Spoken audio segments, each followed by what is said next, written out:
کوروش کبیر یکی از بزرگترین شخصیت‌های تاریخ ایران و جهان. در حدود سال 600 پیش از میلاد در خانواده‌ای سلطنتی به دنیا آمد.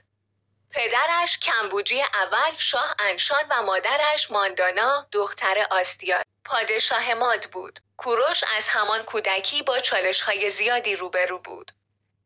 پدر بزرگش آستیا به دلیل پیشگویی‌هایی که درباره قدرت کوروش شنیده بود، تصمیم به نابودی او گرفت، اما مادرش ماندانا او را نجات داد و به دور از چشمان آستیاد بزرگ کرد. در جوانی کوروش به عنوان یک فرمانده نظامی شروع به کار کرد و با هوش و استراتژی‌های بی‌نظیرش توانست نیروهای خود را به پیروزی‌های بزرگی برساند.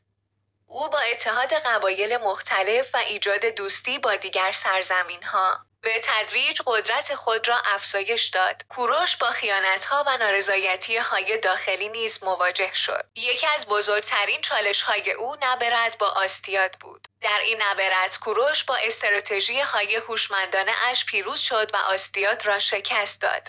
این پیروزی نه تنها به او قدرت داد بلکه باعث شد تا او به عنوان پادشاه ماد شناخته شود. پس از شکست آستیاد او به عنوان یک زندانی به زندگی ادامه داد و دیگر نتوانست به قدرت بازگردد.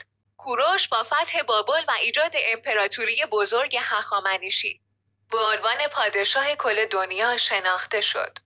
کوروش نه تنها یک فرمانده نظامی بزرگ بلکه یک رهبر حکیم و انسان دوست بود که به حقوق بشر و آزادی‌های فردی اهمیت می‌داد.